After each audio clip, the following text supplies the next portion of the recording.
దేవుని స్తుతించారన్. ప్రార్థన చేసుకుంటాం. దయగల తండ్రి, నీ పరిశుద్ధ నామానికి స్తోత్రాలు. నేను మా ఎదుట మీరు తీసుకుని వచ్చిన ఆరాధన వర్తమానం కొరకై స్తుతిస్తా ఉన్నాం. ఎంతైనా గొప్ప కార్యం చేసి దేవుడు నిన్ను ఆరాధించాం. తిరిగి ప్రభా మమ్మల్ని మేము పరీక్షించుకొని ప్రభువుల యోగ్యముగా జీవైనట్లు మమ్మల్ని దర్శించండి. మాతో మాట్లాడండి. మా ప్రాణాత్మ దేహములను నీ రక్త ప్రోక్షణకి నీకు తీసుకొని రా. నీ సింహాసనం నుండి నీ స్వరాన్ని మాకు వినిపించను. బలహీనుని పూర్తిగా కాలించి మీ మాటలు మా అందించు. ప్రభువైన యేసుక్రీస్తు నామములో ప్రార్థించి వేడుకుంటున్నాము తండ్రి, ఆమేన్. దేవుని పరిశుద్ధ గ్రంథం బైబిల్లో కొరింథీ సంఘమునకు రాసిన మొదటి పత్రిక 11వ అధ్యాయము 28వ వచనం మనం కలిసి చదువుకుందాం. కాబట్టి ప్రతి మనుషుడు తను తాను పరీక్షించుకునవలెను, అలాగూ చేసి ఆ రొట్టెను తిని ఆ పాత్రలోనిది త్రాగవలెను అని. కొంచెం ముందుకు వెళ్దాం ప్రియులారా. యోహాను సువార్త 15వ అధ్యాయము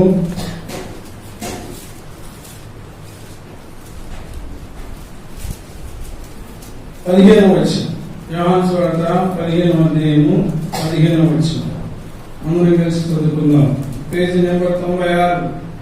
యోహాను సువార్త 15వ అధ్యాయము 15వ వచనం, పేజీ నెంబర్ 96. దాసుడు తన యజమానుడు చేయడాన్ని ఎరుగడు కనుక ఇక మేము దాసుని పిలవక స్నేహితుడిని పిలుచున్నాము. ఎందుకంటే నేను తండ్రి సంగతి నీకు తండ్రి వలన ఏమిన్నాడు ప్రభువారు? నా తండ్రి వల్ల నేను వినిన సంగతులన్నీ నీకు దాచిపెట్టాడా? దాచిపెట్టాడక? ఏమీ దాచిపెట్టలేదు, అన్ని చెప్పేశాడు. అందుకని ఇక మీద మీరు దాసులు కాక మీరు ఎవరంట? యేసు వారు అంటున్నారు, దాసులు కాక స్నేహితులు. లోకంలో స్నేహితాలు చేస్తాం. ఎవరితో చేస్తాం? ఏ డిపార్ట్మెంట్ వాడు ఆ డిపార్ట్మెంట్ స్నేహితులు చేస్తాం. ఇంకా స్నేహితులు ఎవరెవరికి డబ్బులు బాగుంటాయా, వాడు ఎవరు ఖర్చు పెడతాడని చెప్పి వాళ్ళతో స్నేహితులు చేస్తాం. ఇంకా లోకంలో పలుకుబడి గౌరవం ఎవరికి ఉంటుందా, వాళ్ళతో కలిసి స్నేహితులు చేస్తాం. ఒక తండ్రికి 5 కుమారులు ఉన్నారు. వాడు బాగా ఆశ్రమించబడ్డాడు, గొప్ప ధనికుడే. ఒకడేమో పేదవాడై తినడానికి తినలేని పరిస్థితిలో ఉన్నాడు. ప్రజలు ఎవరితో స్నేహితం చేస్తారు? బాగా గొప్పవాంతో స్నేహితం చేస్తారు. ఎందుకంటే ఆ గొప్పవాన్ ద్వారా ఇద్దరికి ఏమొస్తుంది? లబ్ధి వస్తుంది. పేదవాంతో స్నేహితం చేస్తారా? ఇక్కడ ఈయనంటున్నాడు, ఎవరిని స్నేహితులు అంటున్నాడు? ప్రభువారు ఎవరిని స్నేహితులు అంటున్నాడు? ఇప్పటిదాకా ఎవరంటే వాళ్ళు దాసులు. ఇక మీద మిమ్మల్ని నేను దాసులు అనగా ఏమంటున్నాను? నా స్నేహితులు అంటున్నాను. అందుకే నా తండ్రి వలన వినిన సంగతులన్నింటినీ నేను మీకు, నా తండ్రి వల్ల నేను ఏమైతే విన్నానో అన్నీ చెప్పేసి ఇంకేం ఆపలేదు, ఇంకేం కుదరలేదన్నమాట. అన్ని సంగతులు ఈ పరిశుద్ధ గ్రంథం ద్వారా చెప్పాడు. ఎందుకంటే మనకు తెలుసు అన్ని సంగతులను తెలియజెప్పాడు. కాబట్టి ఇక వేరే విషయాలేమి చెప్పాల్సిన విషయాలేమి లేదు. ఇంకొక ప్రవక్త వచ్చో ఇంకొకడు ఎవడో వచ్చి మనకేం చెప్పాల్సిన అవసరము లేదు. తండ్రి వలన వినిన సంగతులన్నీ చెప్పాడు. ఇంకా ఏమి అయితే చెప్పిన దాన్ని బట్టి, అంటే ఎవరికి మనము రహస్యాలని చెప్తాం? స్నేహితులు. తల్లిదండ్రులతో చెప్పుకోలేని విషయాలు కూడా ఎవరితో చెప్తాం? మంచి స్నేహితులతో చెప్తాం. అందుకే యోబు గ్రంథంలో ఒక మాట ఉంటుంది చూడండి. యోబు గ్రంథం 6వ అధ్యాయము 15వ వచనం చూడండి.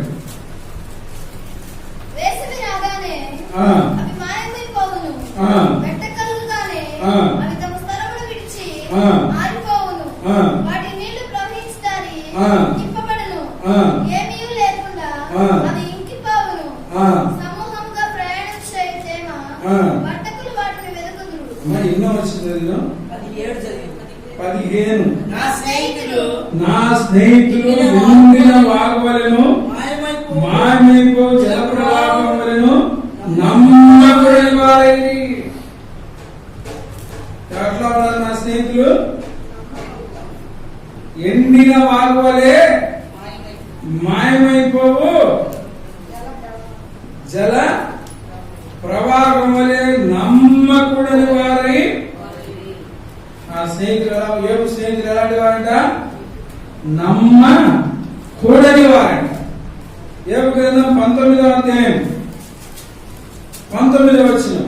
యోబు గ్రంథం 19వ అధ్యాయం.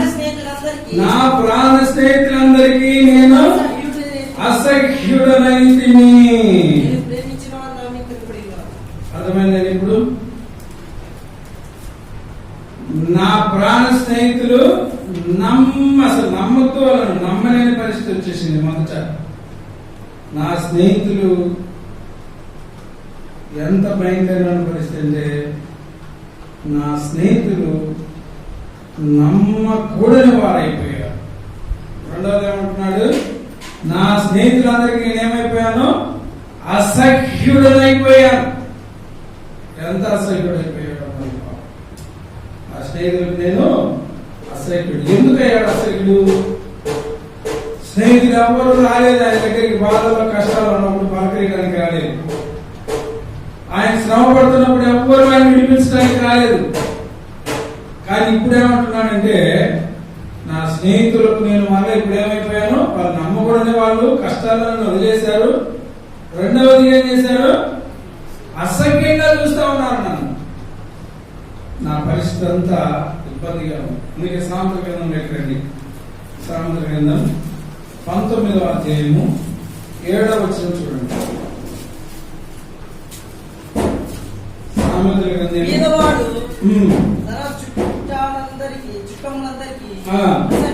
చూడండి. పేదవాడు చుట్టాలందరికీ ఏమైతే అసహ్యుడు. అట్టివానికి ఇందాక చెప్తున్నాం కదా మనము, పేదవానికి ఏమైపోతారు?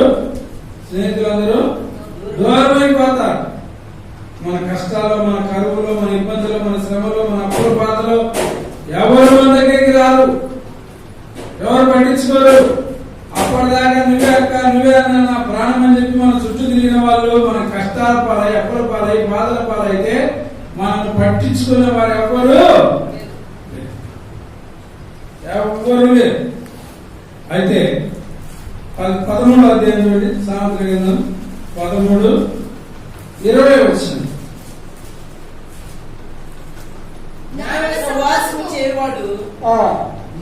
జ్ఞానం గలవాడకును మూర్ఖుల సహవాసం చేయవాడు చెడిపోవు.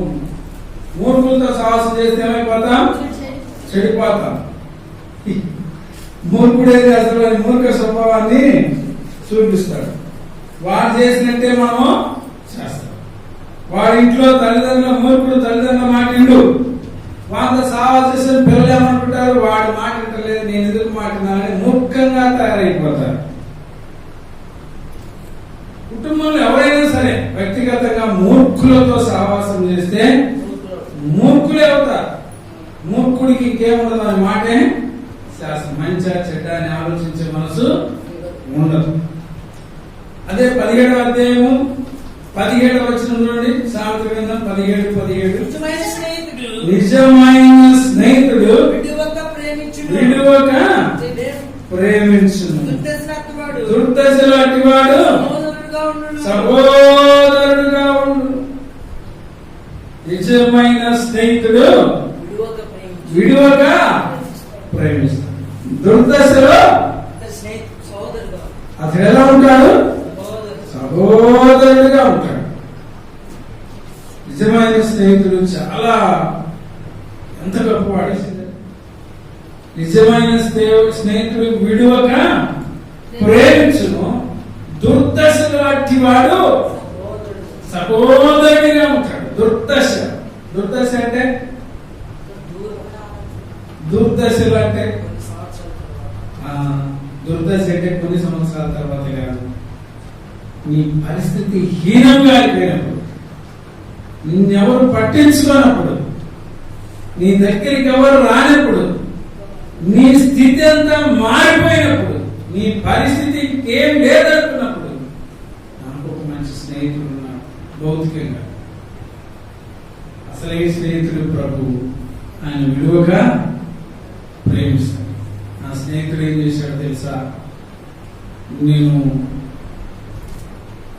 ఆటో కడుగుతూ ఆటో నుంచి అట్లా కడుగుతూ పడ్డాను కింద, అంటే దానికి జారి పడ్డప్పుడు ఆ డోర్ నా పొట్ట తగులుకొని తెగిపోవాల్సింది మిస్ అయ్యి నా కాలు తెగింది. షుగర్ ఉంది కదా, 8 గుట్లు పడింది.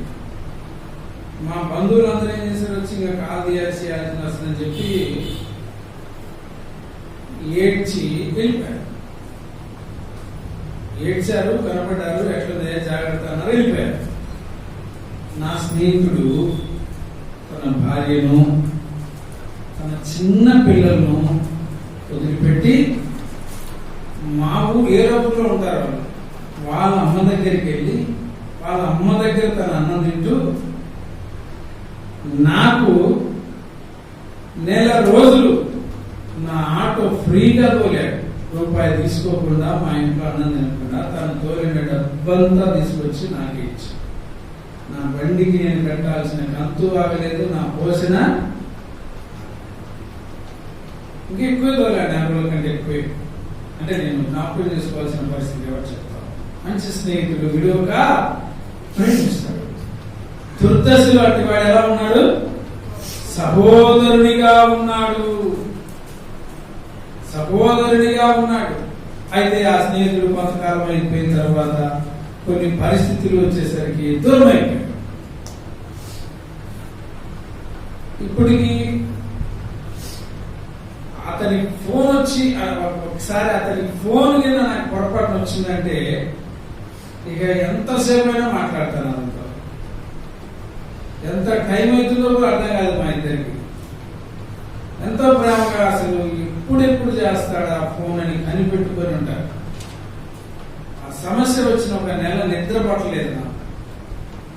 చిన్న మాట అంటే నేనే అతన్ని దూరం పెట్టాను.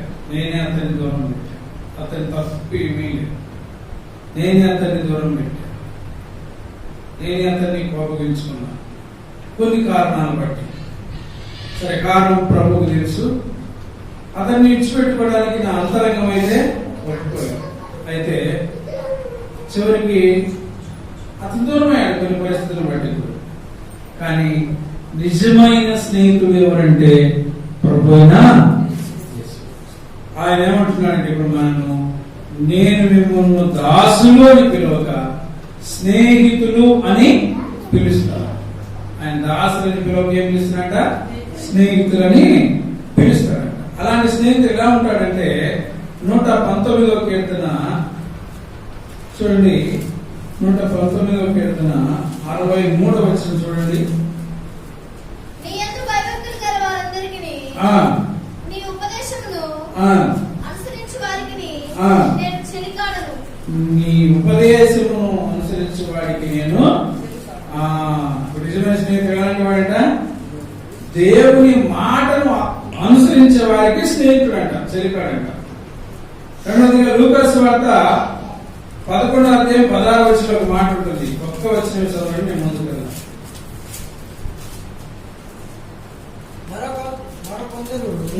మరికొందరు ఆయనను శోధించుచు లోకం నుండి ఒక సూచన క్రియను చూపమని ఆయన అడిగారు. లూకాసు వార్త 11వ అధ్యాయము 16వ వచనం చదువు. మరికొందరు ఆయనను శోధించుచు లోకం నుండి ఒక సూచక క్రియను చూపమని ఆయన అడిగిరి. ఆయన వారి ఆలోచన నెరిగి వాటితో ఇట్లనెను, తనకు తానే వ్యతిరేకంగా ఏర్పడిన ప్రతి రాజ్యమును పాడైపోవును. 11:8 అతడు తన స్నేహితులైనందున లేచి ఇయ్యకపోయినను అతడు సిగ్గుమాలి మాటి కలగడం వలన లేచి అతనికి కావలసినవన్నీ ఇచ్చునని మీతో చెప్పుచున్నాను. 5 నుంచి చదివితే అక్కడ స్నేహితుడు ప్రయాణం చేస్తా ఉన్నాడు. అతడు ఆకలి కొన్నాడు. ఇంకొక స్నేహితుడికి చెప్పాడు. ఆ స్నేహితుడు ఏం చేశాడు? ఇంకొక స్నేహితుడి దగ్గరికి పోయి, నా స్నేహితుడు ప్రయాణంలో ఉన్నాడు, అతనికి రొట్టెలేమని అడిగాడు. 2 రొట్టెలు ఉన్నాయంటే అతని దగ్గర 3 రొట్టెలు. 3 రొట్టెలు ఇచ్చాడు. అంటే ఒక్కడు ఆకలి కొంటే వాని స్నేహితుడు వాని ఆకలి కొరకు వాని స్నేహితుడి దగ్గరికి వెళ్ళాడు. మన నిజమైన స్నేహితుడు యేసుక్రీస్తు ప్రభువు. మనం ఆకలి కొంటే ఆయన తండ్రిని బతిమాల్సింది, ఆయన దగ్గర నుంచి మనకు రొట్టెలు ఇచ్చాం. ఆ రొట్టెలే ఈ పరిశుద్ధ గ్రంథం అనే వాక్యం. తండ్రి, కుమార, పరిశుద్ధ. ఆయన బతిమాలుకునేవాడు మన కొరకు. మనం ఆకలి కొంటే ఆయన ఇచ్చేవాడు. అందుకే అడుగుడి మీకు ఎవడైతే అడుగుతాడో ఆయనకి ఇచ్చే. దేవుడిని అడిగితే ధారాళముగా దయచేసే దేవుడు అన్నది. చూడండి, దినవృత్తాంతములు 2వ గ్రంథం 20వ అధ్యాయము 7వ వచనం చూడండి. దినవృత్తాంతములు, నీ జనులైన ఇశ్రాయేలు ఎదుట నుండి నీ దేశపు కాపురస్తులను తోలివేసి నీ స్నేహితుడైన అబ్రహామును యొక్క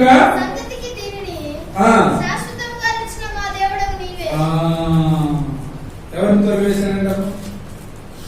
ఎవరిని తోలివేశాడు? తోలివేసి దేవుడిని చదువు.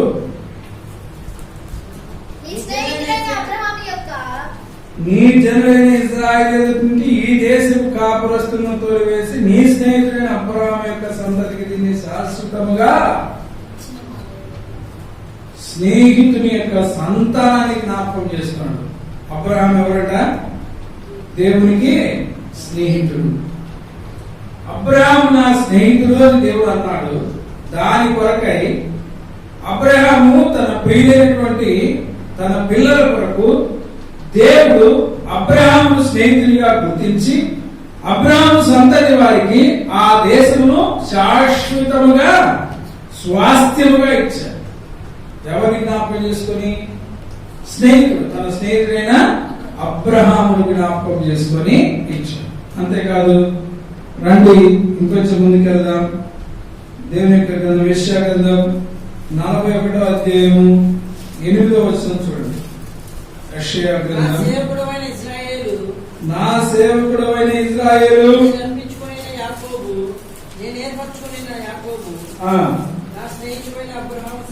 నా స్నేహితుడైన అబ్రహాము ఏమంటున్నాడు? నా స్నేహితుడైన అబ్రహాము. దేవుడితో అబ్రహాం ఏం చేశాడంటే సహవాసం చేశాడు. దేవుడు అబ్రహామును స్నేహితుడిగా ఎంచాడు. దేవుడు అబ్రహామును స్నేహితుడిగా ఎంచుట ద్వారా అబ్రహాం విషయంలో దేవుడు జ్ఞాపకం చేసుకొని తన సంతానానికి శాశ్వతమైన రాజ్యాన్ని ఇచ్చాడు.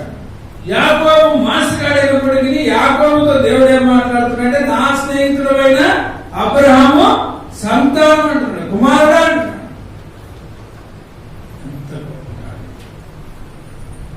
అబ్రహాము తన స్నేహితుడు దేవుడితో సహవాసం చేస్తే దేవుడు ఎప్పుడు కూడా ఆ స్నేహితుడిని నిజమైన స్నేహితుడు విడువగా ప్రేమించును. దుర్దశ లాంటి వాడు సహోదరుడిగా కూడు. అంత మంచి స్నేహితుడు. ఆదికాండం 18వ అధ్యాయము 19వ వచనం మాట అంటాడు. నేను త్వరగా ముగిస్తాను, నెమ్మదిగా వినండి. ఎట్లనగా యెహోవా అబ్రహామును గురించి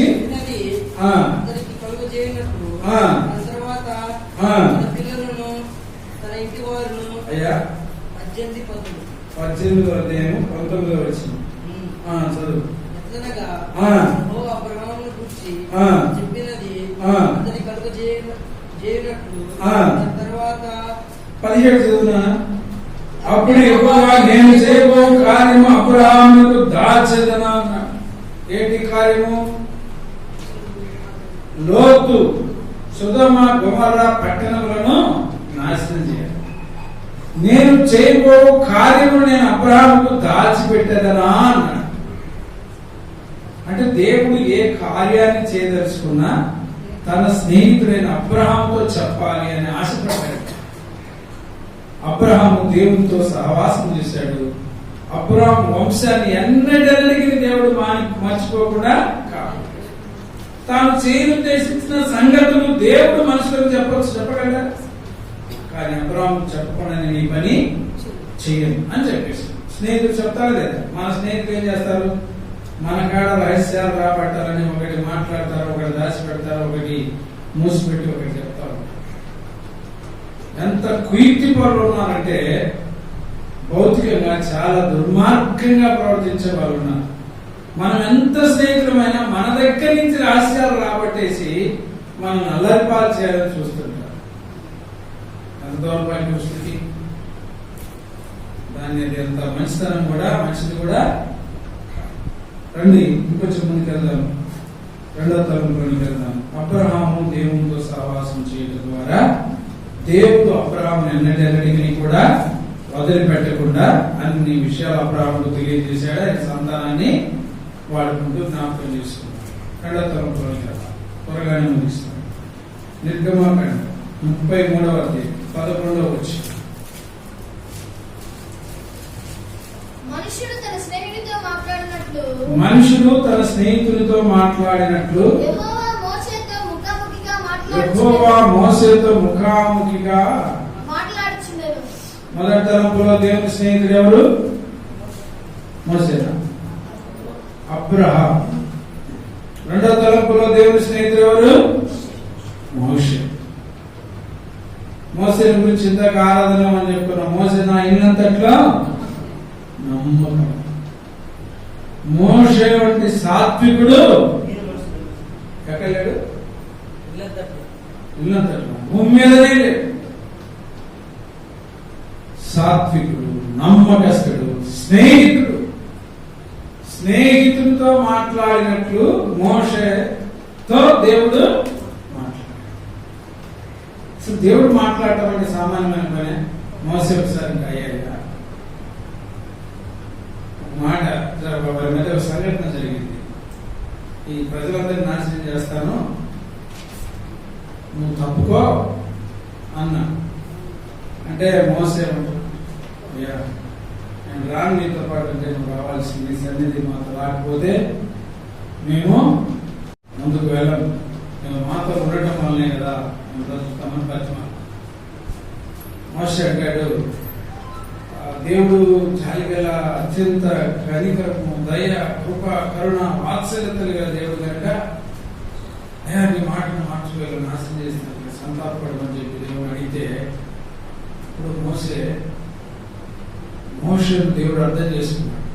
అరే నా ప్రజలను నా మోసే నాకంటే ఎక్కువగా ప్రేమిస్తుంది, నాకు కావాల్సింది కూడా అదే కదా అనుకొని దేవుడు సంతాపడ్డాడు. అసలు మాట మార్చుకోవడం ఎంత గొప్ప సంగతి! సృష్టికర్త అయినటువంటి దేవునికి ఒక మానవుడు బతిమాలితే తాను రాసిన మాటను, తాను నోటి నుంచి వచ్చిన మాటను మలుకోవడానికి కారణము మోసే.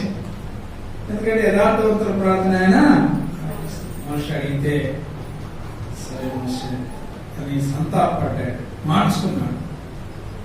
అప్పుడు ఇదే సంస్థలో ఇంతకన్నా మంచి అవకాశం లేదు. మోసే తన కోరికను తీర్చుకోవాలనుకున్నాడు. ఎప్పుడు నీ స్వరమైన వినపడేది, ఒకసారి నేను నిన్ను చూస్తానయ్యా. ఇంతకన్నా మంచి సమయం లేదు. ఇదే సమయం. ఎవరికైనా ఎవరికైనా డబ్బులు అడగాలనుకోండి, వాళ్ళు బాగా వాళ్ళ భార్య భర్తలు కొట్టుకుంటుంటే పోయినా 10,000 ఇస్తావా ఏమంటామా? ఏమంటారు? మా గొడవలు ఏముంటే నీ 10,000 లేదా వెళ్ళిపోతారు. వాళ్ళు బాగా నవ్వుతామంత సంతోషంగా ఉన్నారనుకోండి, అప్పుడు అడుగుతాం అయ్యా 10,000 అట్లనా, సరే చూద్దాం అంతే కదా. సమస్య లేనప్పుడు సంతోషం ఉన్నప్పుడు అడిగాడు. దేవుడు సంతోషపడ్డాడు మోసేని బట్టి. ఇంతకన్నా అవకాశం నాకు రాదు, నా కోరిక ఇప్పుడే తీర్చుకోవాలని చెప్పి ఒక్కసారి నేను నిన్ను చూడాలని ఆశ ఉందయ్యా. భూమి మీద దేవుడిని చూడాలనుకున్నాడు మోసే. అప్పుడు దేవుడిది ఇది విశ్వ పరీక్ష దేవుడికి. ఎందుకంటే ఆయన్ను చూసిన నరుడెవడు బతకడు, ఆయన చూసిన నరుడెవడు బతకడు, క్వశ్చనే లేదు. అప్పుడు దేవుడు అన్నాడు, మోసే నేను అటుగా వెళ్తాను. ఎటుగా వెళ్తాను? నేను అటుగా వెళ్తాను. ఎటుగా వెళ్తాడంట? నేను వస్తున్నానంటాను. అంటే ఎక్కడికి వస్తున్నామని? అన్నా ఎక్కడున్నావు అంటే అటే వస్తున్నాను. వీటి దగ్గర అటే వస్తున్నాను అంటే అటే వస్తున్నాను. అటంటే ఎక్కడికి? వాళ్ళ ఇంటి దగ్గరికి. నేను కూడా నీ గుడారం వేసుకొని వస్తాను. అప్పుడు నువ్వేం చేస్తావంటే ఒక బండ ఉంది కదా అక్కడ, ఆ బండ సందులో నుంచి చూడమను. అంటే మామూలుగా చూడటానికి నువ్వు బ్రతకలేవు మోసే. ఆ బండ సందులో చూస్తున్నప్పుడు అక్కడ దేవుడు ఏం చెప్పాడు? దేవుని చెయ్యి అడ్డుగా పెట్టాడు. అంటే తన హస్తము, దేవుని హస్తమే లేకపోతే మోసే మాడిపోయేవాడే కదా. ఆ యొక్క 1000 కోట్ల సూర్య తేజస్సు కలిగిన దేవాదేవుని చూడటం తరం కాదు కదా. మోసేకి ఏం చేశాడు? ఒక బండను పెట్టాడు, బండ గడ్డగా చెయ్యి పెట్టాడు. మళ్ళా చెయ్యి కూడా, ఆ చెయ్యి లేకపోతే ఆయన తేజస్సు ఆయన అరచేతిలో నుంచి బయటకు వచ్చి ఆ గాయం ద్వారా బండ సందు కనపడింది. ఆ బండ సందులో వచ్చి మోస చూసి తరించిపోయాడు. అంటే ఆయన చెయ్యి లేకపోతే మోస పరిస్థితి ఏమైందో. ఆ బండ ఎవరంటే క్రీస్తు. క్రీస్తు అనే బండలో నుంచి చూస్తారు. అందుకే మోస రూపాంతర పర్వతం మీద భూమి మీద ఆశపడ్డాడు కాబట్టి మోషను యేసుక్రీస్తు ప్రభువారు చూసినట్లు రూపాంతర పర్వతం మీదకి మోష ఏరియాలో వచ్చారు. ఎవరు చూడటానికి? యేసు ప్రభువారు చూడటానికి, ఆ దివ్య సుందరుణ్ణి చూడటానికి దిగొచ్చారు. ఆయన అందరి సందాలు, ఆయన తేజస్సు, ఆయన మహిమను చూడటానికి వచ్చి అక్కడికి వస్తే వాళ్ళు మహిమా స్వరూపంలో ఉన్నారు కాబట్టి ఈయన కూడా రూపాంతరము. ఈ రూపాంతరం అంటే రూపాంతరము అక్కడ పేతురు, యాకోబు, యోహాను ఉన్నారు. వాళ్ళకి కనిపించలేదు. మోసే ఏరియాలు కనిపించారు, కానీ వీళ్ళు రూపాంతరం చెందలేదు.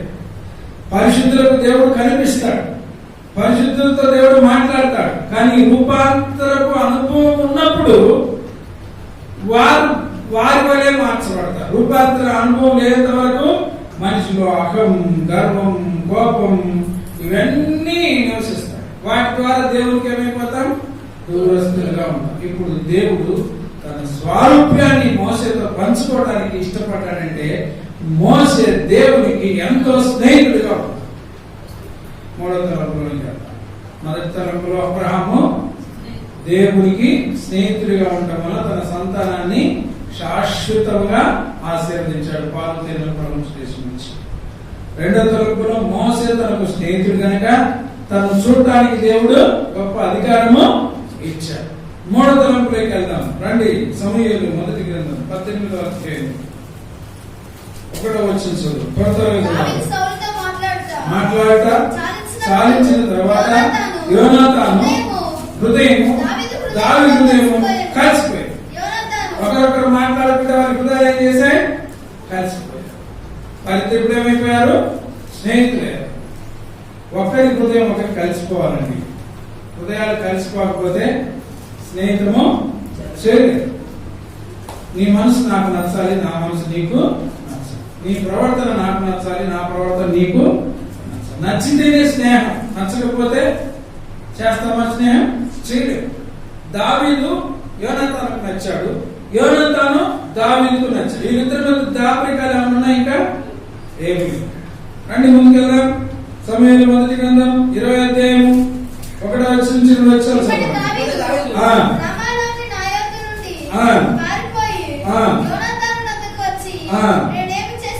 నేనేం చేశాను? నేను చేసిన దోషమేమి? నా ప్రాణము తీయ వెతుకున్నట్లు నీ తండ్రి దృష్టికి నేను చేసిన పాపము ఏదనగా అడగగా యోనాతాను అస్సలు అట్లా అనద్దు దావీదు, మా నాన్న లాంటి వాడు. ఎంత నమ్మకమో చూడండి. సమూయేలు మొదటి గ్రంథం 20వ అధ్యాయము రండి 17వ వచనం. యోనాతాను దావీదును తన ప్రాణ స్నేహితుడిగా ప్రేమించిన గనక ఆ ప్రేమను బట్టి దావీదు చేత మళ్ళా ప్రమాణం చేయించు. 16వ వచనంలోనేమో దావీదు యొక్క శత్రువుల చేత తాను విచారించినట్టుగా యోనాతాను దావీదు సంతతి వారిని బట్టి నిబంధన చేసి ప్రేమించాడు, నిబంధన చేశాడు. ఎంత గొప్ప సన్నద్ధం చూడండి ప్రియులారా. 30 వచనం చూడండి. 30 వచనం. సౌలు యోనాతాను మీద యెహోవా కోపపడి ఆడగొట్టు దాని నీకును నీ తల్లి మానవునకును సిగ్గు కలుగునట్లుగా ఎస్ఐ కుమారుడు స్వీకరించిన సంగతి నాకు తెలిసింది కదా. ఎస్ఐ కుమారుడు భూమి మీద బ్రతికినంత కాలం నీకేనను నీ రాజ్యంలో స్థిరత కలగదు కదా. కాబట్టి నీ వర్తమానం పంపేతను నా దగ్గరకు రప్పించుము, నిజంగా అతడు మరణమున కర్కుడని చెప్పు. అంటే రాజు నిద్రిస్తా ఉన్న తర్వాత వచ్చిన అతడు అతడు ఎందుకు మరణం శిక్షినందువల్ల అతడు ఏం చేసిన సౌలు అడగా, సౌలు అతని పొడవలను ఈట విసిరినందువలన అసలు తండ్రి దావీదును చంప ఉద్దేశం కలిగి ఉన్నాడని యోనాతాను తెలుసు. సౌలు ఏం చెప్పాడు, నాయన దావీదు చచ్చిపోతే నువ్వు రాజు అవుతావా, వాడు బతుకున్నంత కాలం నువ్వు రాజు కాలేవు అని చంపేస్తాను అంటే, ఎందుకు ఏం తప్పు చేశాడు అతను చంపుతామంటే పాపం వచ్చి సౌలు యోనాతాను మీద ఈట ఇస్తాడు. అప్పుడు అర్థమైంది దావీదు నన్నే చంపడానికి ప్రయత్నం చేశాడంటే దావీదును కూడా అని అర్థమైంది. ఇప్పుడు ఎలాగైనా దావీదును చంపి నేను రాజ్యాన్ని స్వతంత్రించుకోవాలనుకున్నా అనుకోలేదు. 34 వచ్చినాడు. అత్యాగుడై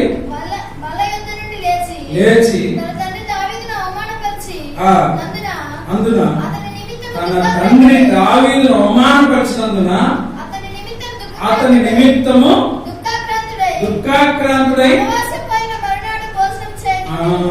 భోజనం చేయకుండా బాధపడ్డాడు. నా తండ్రి దావీదును చంపాడు. 41 వాడు వెళ్ళిపోయిన వెంటనే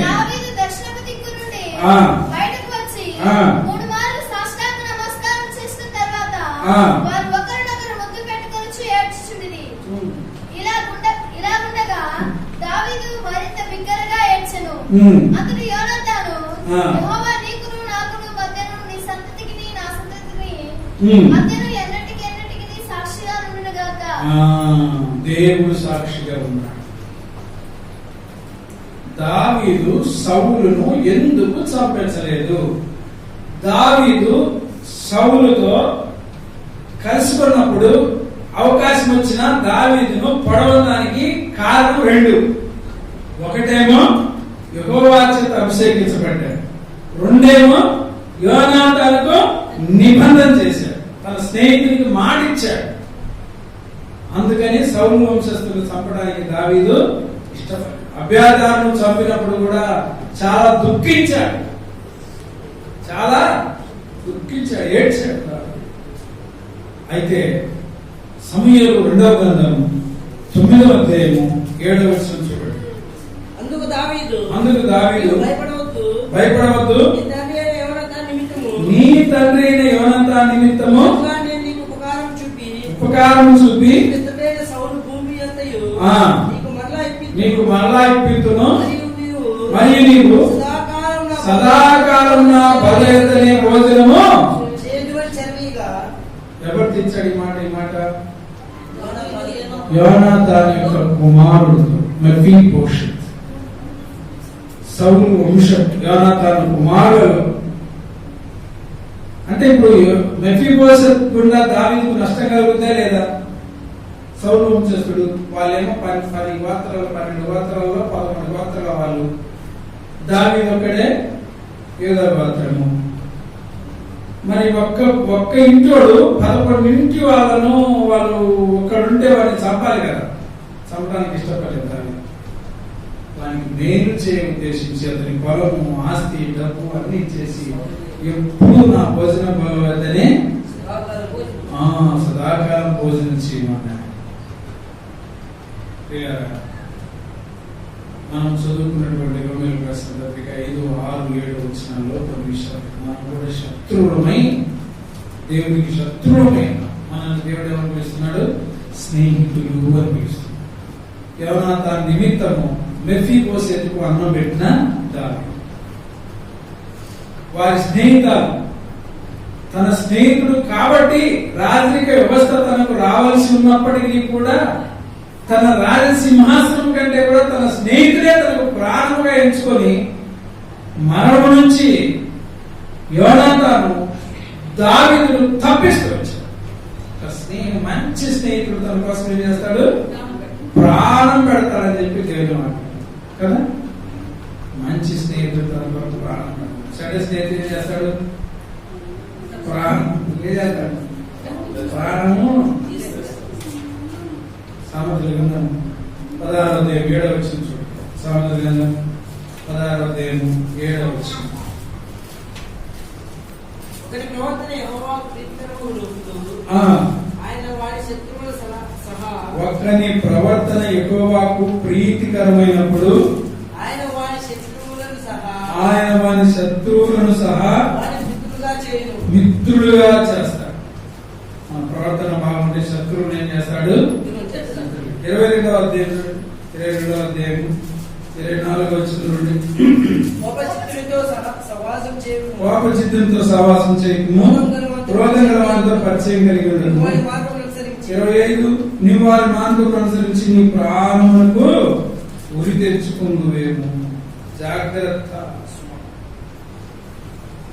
10వ అధ్యాయం సామెతల కొరింథీ సంఘమునకు రాసిన మొదటి పత్రిక 15వ అధ్యాయము 33వ వచనం చూడండి. మోసపోకుడి, దుష్ట సాంగత్యం మంచి నడవడిని చెరుపును. కీర్తన గ్రంథం 1వ అధ్యాయం చదవండి 3వ వచనాలు.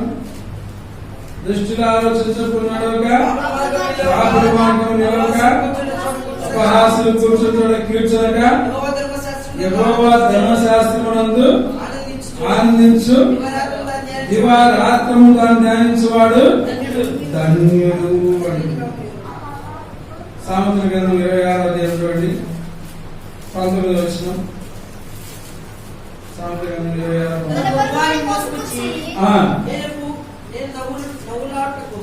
నవ్వులాటకు చేసి తినని పలుకు వారితో సమానుడు.